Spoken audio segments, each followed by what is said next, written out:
नमस्कार। आप सुन रहे हैं द बॉलीवुड रेडियो और मैं हूं आपके साथ आकाश। दोस्तों, आज के इस पॉडकास्ट में किस्सा रेखा और उनके पति मुकेश अग्रवाल और उनकी शादीशुदा जिंदगी का है, जो शुरू होते ही संकट में आ गई, मुश्किल में आ गई, तनाव से घिर गई। दोनों ही समझ गए थे कि उनका जो शादीशुदा जिंदगी का सफर है वो बहुत बेमेल है। रेखा ने इस उम्मीद से शादी की कि बहुत सामान्य इंसान है, साधारण इंसान है, फिल्मी चकाचौंध से दूर एक सीधा साधा सच्चा पति। और मुकेश अग्रवाल को लगा कि सेलिब्रिटी है और उस चकाचौंध का दीवाना मुकेश बहुत पहले से था और शादी के बाद ये दीवानगी सिर चढ़कर बोलने लगी। साल 1990, जिस साल मुकेश और रेखा की शादी हुई, दुनिया भर में वित्तीय संकट का साल था। मुकेश को भी अपने कारोबार में असफलता का सामना करना पड़ा था, लेकिन बिजनेस के इस घाटे के बारे में उन्होंने रेखा को कभी कुछ नहीं बताया। और जब रेखा को पता चला तो उन्हें बहुत बुरा लगा। वो हैरान थी कि बिजनेस पर ध्यान देने की बजाय वो फिजूल की पार्टियों में क्यों अपना वक्त बर्बाद करते हैं। रिश्ते में दरार पड़ने लगी थी। मुकेश के लिए बीच का कोई रास्ता ही नहीं था। वो हर काम को अति तक पहुंचा देते थे और रेखा को अब एहसास होने लगा था। शादी के 2 महीने ही हुए थे और रेखा का दिल्ली आना कम होने लगा। लंबे वक्त तक रेखा की गैर मौजूदगी मुकेश को बेहद परेशान करने लगी। अब वो चाहते थे कि रेखा फिल्मों में काम करना छोड़ दें। मुकेश की ये मांग न सिर्फ अतार्किक थी, जिसमें कोई तर्क नहीं था, बल्कि शादी के समय दोनों के बीच हुए समझौते का उल्लंघन भी थी। रेखा ने एक बार मुकेश से कहा था कि मैं फिल्में तभी छोड़ूंगी जब मैं प्रेग्नेंट हो जाऊंगी। मुकेश, जो रिश्ते की शुरुआत में परिपक्व और गंभीर नजर आए थे, अब किसी टीनेजर फैन की तरह बर्ताव कर रहे थे। जब रेखा ने दिल्ली आना कम कर दिया तो मुकेश अपना कामकाज छोड़कर अपना ज़्यादातर समय बंबई में बिताने लगे और अपने ख़राब होते कारोबार पर ध्यान देने की बजाय वो रेखा की शूटिंग और बॉलीवुड पार्टियों में अपना वक्त बर्बाद करते नजर आते। और लोग पूछते भी थे हैरान होकर रेखा से, क्या यही वो शख्स हैं जिससे आपने शादी की है? मुकेश का व्यवहार रेखा के लिए अब शर्मिंदगी की वजह बनता जा रहा था, लेकिन मुकेश इस बात को समझ ही नहीं पा रहे थे। फिल्मी दुनिया के ग्लैमर और चकाचौंध में सोचने की ताकत शायद हल्की पड़ गई थी। मशहूर और प्रभावशाली लोगों से संबंध बढ़ाने की मुकेश की दीवानगी अब रेखा को डराने लगी थी। एक बार राजीव गांधी के फार्म हाउस के आगे से गुजरते हुए मुकेश ने रेखा से कहा कि वो उन्हें राजीव गांधी से मिलवा दें। चलो अंदर चलकर उन्हें हेलो बोल देते हैं। मुझे ऐसे खास लोगों से जान पहचान बनाने की सख्त ज़रूरत है। ये बातें मुकेश ने रेखा से कही। रेखा ने जवाब दिया, मैं उन्हें जानती हूं, लेकिन वो मेरे दोस्त नहीं हैं। और मुकेश की बात मानने से सख्ती से रेखा ने इनकार कर दिया। कुछ दिन बाद वो रेखा के साथ लेकर ग्वालियर जाने की जिद करने लगे, जहां कांग्रेस के नेता माधवराव सिंधिया एक क्रिकेट मैच का आयोजन कर रहे थे। मुकेश ने कहा कि चलो सिंधिया से मिलते हैं, वो मेरे बिजनेस में बहुत काम आ सकते हैं। मुकेश ग्वालियर में एक फैक्ट्री शुरू करने की योजना बना रहे थे और इस पर रेखा ने कहा कि प्लीज़ अपनी बिजनेस डील्स में मुझे शरीक मत करो। रेखा ने अपनी नाराज़गी जाहिर करते हुए ये बातें कही थी। मुकेश को बहुत बुरा लगा। क्या मेरा बिजनेस और इससे जुड़े मसले तुम्हारे नहीं हैं? मुकेश ने पलटकर कहा। दोनों के अलग नजरिए अब टकराने लगे थे और इस नाजुक रिश्ते पर अब अहम की चोट पड़ने लगी थी। उनका बेमेल रिश्ता अब बिल्कुल उभर कर सामने आने लगा था। शादी के 3 महीने में ही रेखा को अपनी बड़ी गलती का एहसास हो गया था। वो शायद महसूस कर रही थी कि बेहद जल्दबाजी में उन्होंने शादी का जो कदम उठाया वो उल्टा पड़ चुका था। लेकिन वो तो पूरे शहर में अपनी खुशहाल शादीशुदा जिंदगी का ढिंढोरा पीट चुकी थी। अपने इंटरव्यूज में मुकेश को आदर्श जीवन साथी बता चुकी थी। अब वो सबसे क्या कहेंगी? इमेज भी तो भला कोई चीज होती है। शादी को लेकर रेखा की सोच हमेशा से बेहद सपनीली रही थी, लेकिन ये सपना तो उनकी उम्मीद से बिल्कुल जुदा था। उन्हें शायद एक फिल्मी लार्जर देन लाइफ पति की तमन्ना थी, लेकिन हकीकत उनके इस ख्वाब से परे थी। उनका पति एक आम आदमी था और वो भयंकर डिप्रेशन से जूझ रहा था, और इसके लिए वो रोज बहुत सारी दवाइयां भी खाता था। ये बात रेखा को पहले पता नहीं थी, और इसके अलावा हनीमून के बाद रोजमर्रा की जिंदगी में वो रोमांच और ग्लैमर भी नहीं था, जिसकी फिल्म इंडस्ट्री में रहकर रेखा को हमेशा आदत रही थी।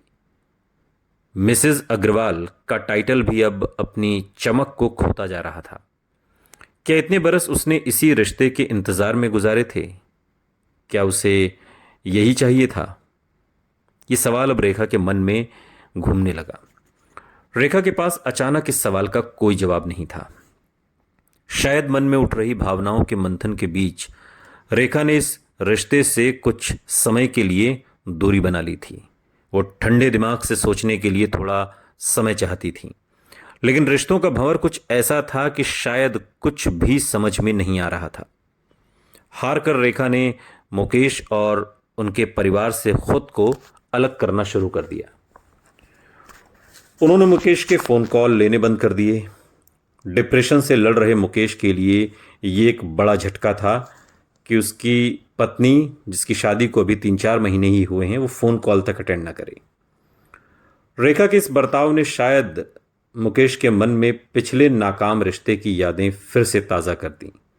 वो बुरा वक्त जब किट्टी उन्हें छोड़कर चली गई थी। जब रेखा के साथ बात करने की कोशिश असफल हुई तो बौखलाहट में मुकेश ने मीडिया से बात करनी शुरू कर दी। दोनों के निजी रिश्ते की दरारें अब फिल्मी मैगजीन्स के पन्नों में मुखर होकर दिखाई देने लगीं। इनमें से कई स्टोरीज के शीर्षक काफी सनसनीखेज थे, जैसे रेखा एक्सपोज्ड और the shocking past of Rekha's husband. Mukesh को शायद लगा था कि मीडिया के जरिए रेखा तक अपनी बात पहुंचाने से शायद वो पिघल जाएंगे, लेकिन हुआ इसके ठीक उल्टा। रेखा ने अपने आसपास मानो और भी कड़ी और बड़ी मजबूत दीवार खड़ी कर ली। मुकेश पर उन्हें जो भी बचा खुचा विश्वास था वो भी जाता रहा।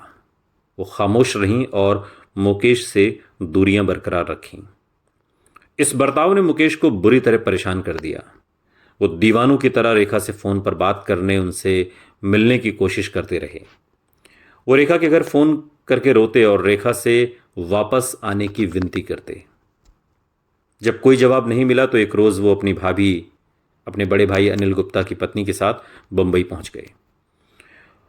अपने होटल से दोनों ने रेखा को फोन किया, लेकिन मुकेश की भाभी के मुताबिक रेखा कभी फोन पर नहीं आई, और आखिरकार दोनों ने बैंड स्टैंड में रेखा के घर जाने का फैसला किया। घर पर दोनों की मुलाकात रेखा की वफादार सेक्रेटरी फरजाना से हुई। हिंदी फिल्म इंडस्ट्री में यह आम धारणा है कि रेखा फरजाना की मर्जी के बिना कोई कदम नहीं उठाती। फरजाना ही उनके करियर, घर, यहाँ तक कि उनकी जिंदगी को भी बड़ी शिद्दत से देखभाल करती हैं। आप लोग इस तरह अपमानित क्यों होना चाहते हो? फरजाना ने मुकेश और उनकी भाभी से कहा। वो आपसे नहीं मिलेंगी और वैसे भी वो घर पर है नहीं, रेखा के बारे में फरजाना कह रही थी। और तभी एक गार्ड अंदर आया और उसने खबर दी कि रेखा आ गई हैं। मुकेश तेजी से नीचे भागे, उनके पीछे उनकी भाभी भी गईं, और जैसे ही मुकेश भागते हुए गेट तक पहुंचे, रेखा की नज़र उन पर पड़ी और वो फौरन वापस मुड़ी और गाड़ी में बैठ गईं। गाड़ी बहुत तेजी से वहां से निकल गई। कहते हैं कि मुकेश रोते हुए उनकी गाड़ी के पीछे भागे। वो चीख चीख कर उनसे रुकने की विनती कर रहे थे। उस रात बहुत बारिश हो रही थी।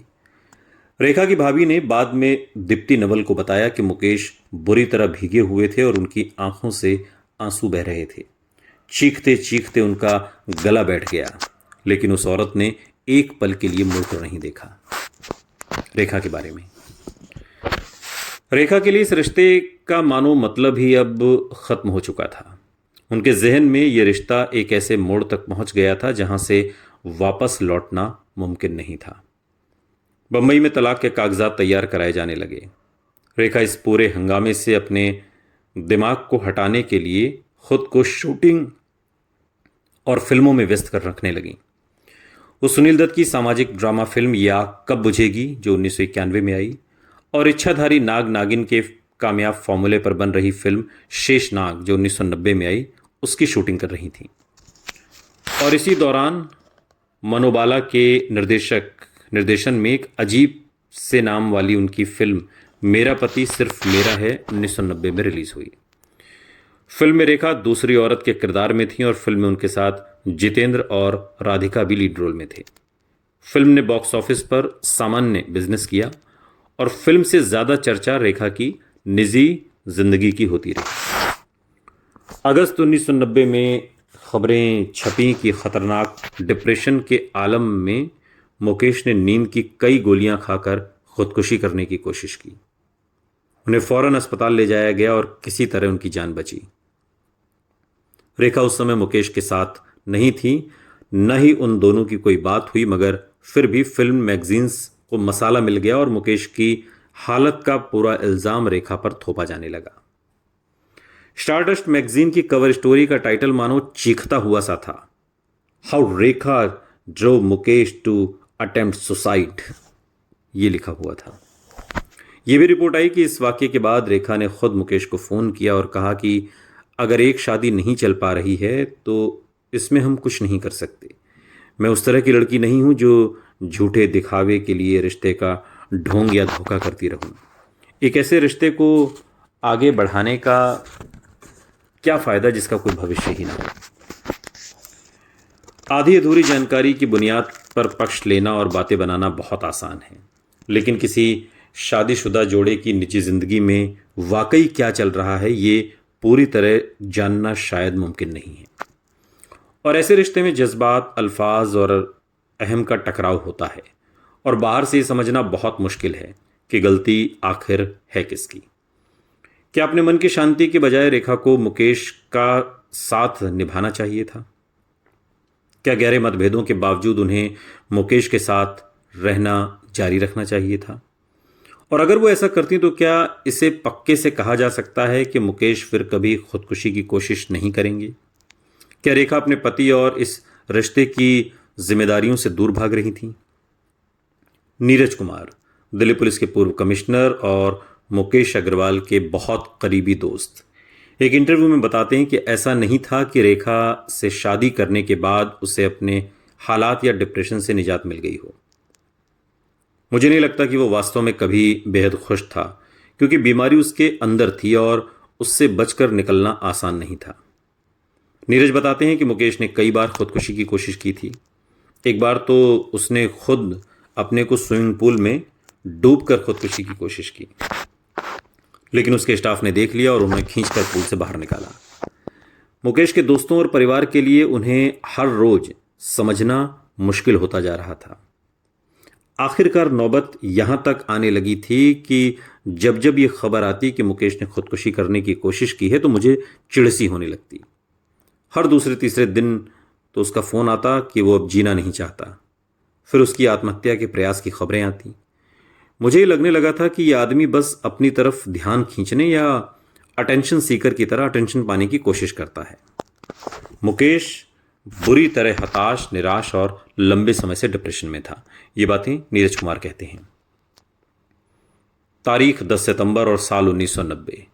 मुकेश ने एक बार फिर रेखा को फोन मिलाया और इस बार रेखा ने फोन उठाया। दोनों की बात हुई। कुछ देर बातचीत के बाद वो आपसी सहमति से तलाक के लिए राजी भी हो गए। शादी के बस 6 महीने के बाद ही उनका रिश्ता खत्म होने की कगार पर पहुंच गया। 26 सितंबर को रेखा एक स्टेज शो में हिस्सा लेने के लिए अमेरिका चली गई। एक खुशहाल शादीशुदा जिंदगी बिताने का रेखा का ख्वाब चटक कर चकनाचूर हो गया था। कुछ दूर तक साथ चलने के बाद हम सफर अपने अपने अलग रास्तों पर जाने को तैयार थे, लेकिन जो रास्ता मुकेश ने चुना वो सबके दिलों में कभी न भरने वाला एक गहरा जख्म छोड़ गया। सुनते रहिए द बॉलीवुड रेडियो, सुनता है सारा इंडिया।